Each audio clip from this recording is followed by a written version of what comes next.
And we are live. Welcome back, everyone. I am Earth Ranger Sadie, and we are coming to you live from our Earth Rangers Center. Now, we have another awesome animal ambassador for all of you guys to meet today. But before we get started, I'll just remind everyone who may not be so familiar with the Earth Rangers, who haven't watched all of our lives so far, what we do. So the Earth Rangers is a kids conservation organization, and we are the largest of our kind in the world. Now, our goal is to inspire students and children like yourselves watching, as well as your families, how to live more sustainably, and as well as we have some awesome missions and fun activities that you can do to help the environment around you, as well as help the creatures that we share this beautiful Earth with. Things as well that you can do are like download our brand new Earth Rangers app, which I will talk about closer to the end. As well, I would love to do a shout out to our sponsors, Honda. Thank you so much for allowing us to come to you all live today from our studio. Now, like I said, I'm going to talk more about our Earth Rangers app a little bit later because I know what you're all waiting for. Now, if you're like me and my friend Lisa, who is going to show you our new animal, we love animals. And we have some amazing animal ambassadors that usually travel around Canada with us, helping to teach you all something awesome about animals, as well as ways that you can help them and about their environments, habitats, and stuff like that. So I think that our animal is very excited to meet all of you. I can hear her. So without further ado, let's introduce Lisa with Kateri. Hi, everybody. Again, this is Kateri, and Kateri is a Peregrine Falcon. Some of you may have heard of falcons or seen Peregrine Falcons before. If you have, what do you think of when you hear a Peregrine Falcon or see one? What comes to mind? That's what they're known for. I'll give you a minute to think about that. Peregrine Falcons, you can find them all over the world. They're found on every continent except Antarctica. You'll find them in all different habitats. You can find them in grasslands and prairies, coastlines. You might find them in the mountains and even in the city. They've adapted quite well to living in the city. Now, Peregrine Falcons, so they're known for their speed. They're very fast, and they can reach, they're one of the fastest animals in the world. They can even outfly or outrun a cheetah. So when they're flying, what they do is they're known for a dive, or called a stoop. And there, they can reach speeds of over 320 kilometers an hour. That's really fast. That's about 3 times the speed that cars travel on the highway. So can you imagine a bird flying that fast? It's really unbelievable. Now, flying that fast does come with some difficulties. If you can imagine, if you were in your car and you had the windows open and you're sitting in the back seat and the air is coming at you really hard, can you imagine how strong that air would be, or the breeze would be, if you were traveling at 3 times as fast as normal? So because of that, you'd feel the breeze in your eyes. You might not be able to keep your eyes open. It might hurt. Well, Peregrine Falcons are actually adapted to dealing with that sort of stuff. So what they have is they have a third eyelid. It's called a nictitating membrane, and that actually helps protect their eye. They can close it. It can help keep their eyes moist and clean their eyes, remove any debris. And when they're flying really fast, they can close it, but they can still see through it because it's not that thick. And it acts kind of like a pair of goggles. So it protects their eye as they're flying. Now, they also, if you were in your car, again, going at really high speeds with the windows open, it might be hard to breathe. You get that air in your face. Well, same for them. If they're going really fast, they can actually damage their lungs. Because what they have, their nostrils, or nares, is located on the top of their beak. So when they're going really fast, the wind could go in there and it could actually do some damage to their body. So they've adapted to that, so it's not a problem. They have little cone-shaped tubes inside their nostrils called tubercles, And that helps to direct the airflow away from going in through their nose, and it helps slow down the wind. So it doesn't damage their lungs or body at all. I see Sarah has a few questions coming in. Is there a difference between males and females? They look pretty similar in color. The main way to tell the difference is size. So females are usually a little bit larger than the males. And would we see them in a city like Toronto? Definitely you would. Although they like areas where there's a lot of open space where they can hunt, like grasslands and that, they have adapted to living in the city. And there they can find some nesting places because they like to nest in high cliffs, along mountains and the shoreline. They can also adapt to living in the city, in the buildings, in the tall buildings. So, they're not only known for their speed, they're also known to be incredible hunters. Now, what do you think that they would hunt for? What do you think they eat? When they're hunting, they use many strategies. They can fly horizontally and catch prey. There they don't fly as fast if they're just going along parallel to the ground. There they can reach speeds of around 50 to 60 kilometers an hour. But what they're known for is their dives or their stoops. And I see Sadie asked, does she like to eat other birds? Yeah, exactly. They will eat things like rodents and reptiles, but more often they like birds. In fact, around the world, Peregrine Falcons are known to eat over 2,000 different species of birds. So anything ranging from small songbirds to pigeons and doves. They'll even go after ducks, and some people actually call them a duck hawk because they hunt so many ducks. And peregrine falcons, so Sarah asked, how can you tell the difference between a hawk and a falcon? So there's a few differences. Generally, not always, but generally, falcons are smaller than hawks. Falcons also have these long, narrow, pointy wings, and that helps them to cut through the sky really quick. Whereas hawks generally have broader wings, and they're built more for soaring than they are for speed. Their beaks are a little bit different as well, and as well as their tail. And so getting back to their hunting, and when they do these dives, what they'll do is they'll go high up in the sky using their keen eyesight. They'll search for prey, and when they locate it, what they'll do is they'll go into a dive. So they'll just tuck their wings in. Oh, she's just having a scratch. She'll tuck her wings in and swoop down towards the prey. And she'll use her tail to help steer as she chases after the prey. Oh, she's getting hungry. I'm talking about food. And now she wants to go chase some birds down, but not right now, Kateri. And so, yeah, so she'll chase after the birds.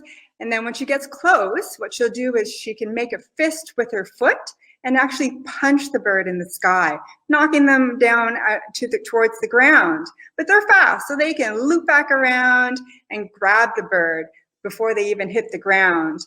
They'll also eat some other things like bats, and bats are small enough that they can actually eat while they're flying. But the larger things, like some pigeons, they'll just take it off to a tree or a fence or somewhere and eat that over there. But if the impact of their punch doesn't kill the prey, they also have a sharp beak, and they have a little notch on their top beak, and it's called a tomial tooth, and they can use that to finish off the prey. So to hunt, they use their eyesight. They have incredible eyesight, just like most of the other birds of prey. It's about 6 to 8 times better than ours. To give you some perspective, if Kateri could read, then she would be able to read the headline on a newspaper about a whole football field away. So that's pretty good eyesight. And speaking of eyesight, when they're out hunting, it might be bright and the sun is shining in their eyes. Well, they have a little ridge above their eyes, similar to us. We have our eyebrows, but theirs are more prominent, and it acts like a hat, and it can help protect and keep the sun out of their eyes. They also have those dark stripes down their face, and they're called malar stripes. And those help to absorb the sun and direct the sun away from their eyes. So it's similar to if you watch football, you'll notice that some of the football players will put some black marks on their face, and that helps to attract the sun to those marks, and it keeps it out of their eyes. So they actually stole those ideas from the Peregrine Falcons or falcons in general. So Peregrine Falcons, they're not only known for their speed and for their agility when flying, they can also fly long distances. So not all Peregrine Falcons will migrate. You can find them all over the world, even on every continent except Antarctica. And if they're in the southern areas where it's a little bit warmer, then they might not migrate. They may stay there year round.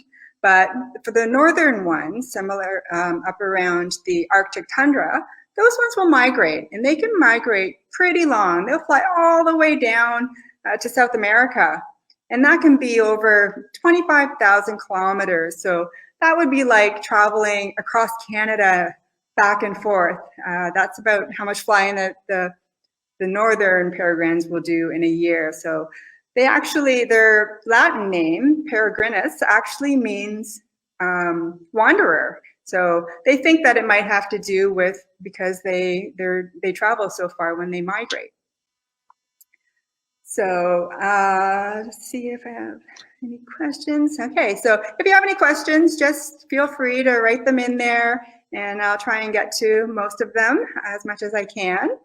So when they breed, they are monogamous, so they generally mate for life, and they'll usually start to pair up around the spring, so March, April, May. They'll start looking to make a nest somewhere. And male peregrine falcons, similar to other birds of prey, they have to work hard to impress the females. They'll do some nice acrobatic flights, and they'll bring food to the females. And what they can actually do, she will take food from the males in the air when they're both flying. And in order to do that, she'll actually turn upside down and grab food from his talons and hers. And so once they have mated and paired up, they don't generally build any nests. They're not like some eagles and that will build these big nests. Generally, they'll just scrape a little indentation in the soil or sand or substrate in the cliff sides or along the side of a building. And that's where they'll lay their eggs. And they'll usually lay around 2 to 6, maybe 3 to 4 is more average. And they'll sit on those eggs for about just over a month. And both the males and females will incubate the eggs, but the female does the majority of it. The females also depend a lot on the males to bring them food while they're sitting on the eggs, trying to keep the eggs warm. Once the eggs hatch, both the parents will help provide food for them. And they're born with their eyes closed. They're just little white, fluffy chicks, and they're actually quite cute. And what's cute about them is they actually have big feet when they're born.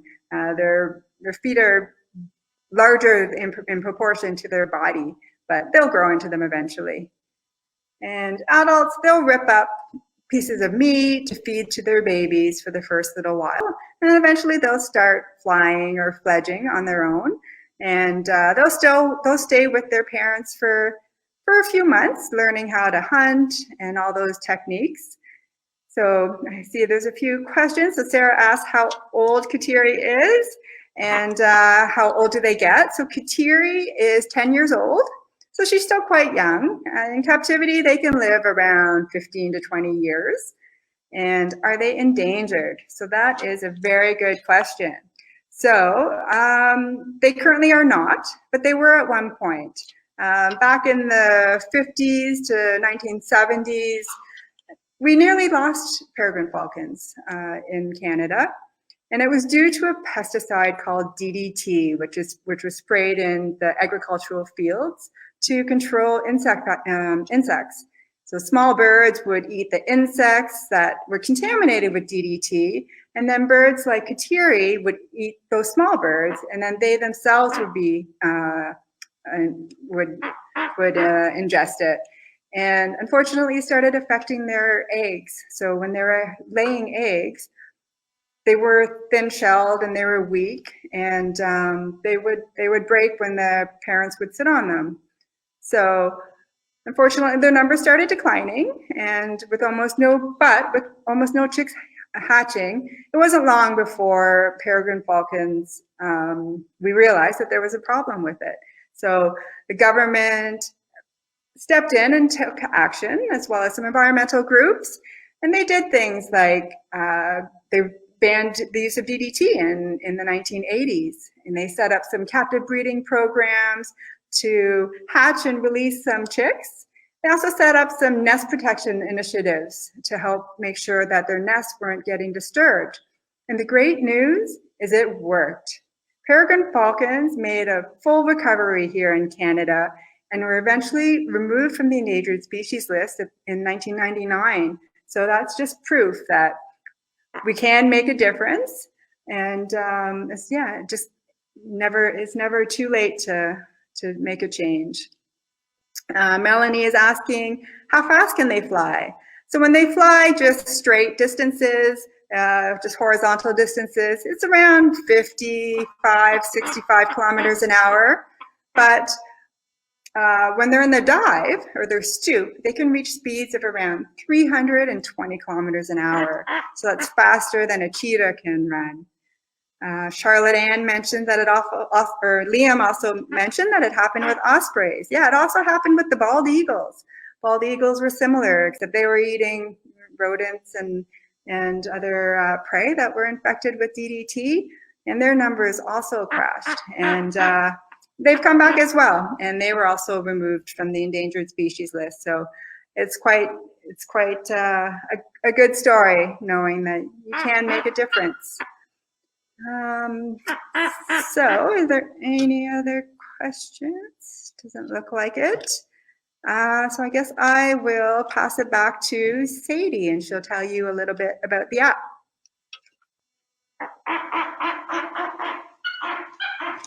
All right, thank you, Lisa and Kateri. Now we also have a boy peregrine falcon here at Earth Rangers, and his name is Kendall, and he's also very handsome, like Kateri is beautiful. And we are so lucky here to be able to work with two exceptional co-workers, Kendall and Kateri. The Peregrine Falcons are very amazing. But yes, I'm here to talk to you all about our app.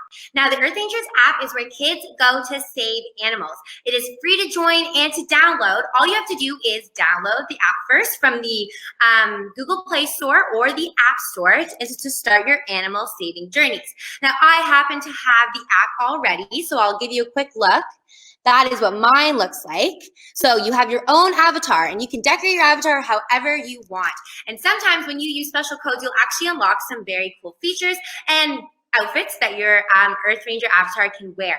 Now, things to do on the app. You can also support real conservation projects by adopting our animals. So through our animal adoptions programs, you are supporting real conservation projects across Canada that go to saving animals like the red fox, the Arctic fox, the polar bear, the grizzly bear, the eastern milk snake, and that's just to name a couple of them. So if you have already adopted some of our animals, everyone send me a thumbs up. We would love to see that. As well, on our Earth Rangers app, we also have our Wild Wire blog, which contains top 10 lists, quizzes, and more, special articles, stuff like that. So that is always very fun to look at. As well, when you go into your cabin on our app, we also have some awesome missions that you can do. So We have all missions like So More Plastic, More Problems, Shoreline Saver. My personal favorite is definitely the Habitat Hero one, where you can literally make some special habitats. We give you all the instructions and you can create those habitats in your backyard for, say, the toads, the frogs, special insects that live in your backyards. So there are tons of fun things that you can do on the app that take you outside, get you more connected to nature, especially during this beautiful weather that we are having. So I want to again thank our sponsor Honda for allowing us to come at you live today from our Earth Rangers Center. Kateri was also, when she was making those noises, telling us a very special code. Now, our new code for today is going to be FB Summer. And if you download the Earth Rangers app, you can enter that into the code vault and you will unlock some special rewards. Now, don't forget that we are coming to you live again on Thursday at 2 p.m. with something else really cool. You guys are definitely going to want to see what we have in store for you on Thursday. And that about does it for us. So thank you so much and have a wonderful rest of your day, everyone. Bye.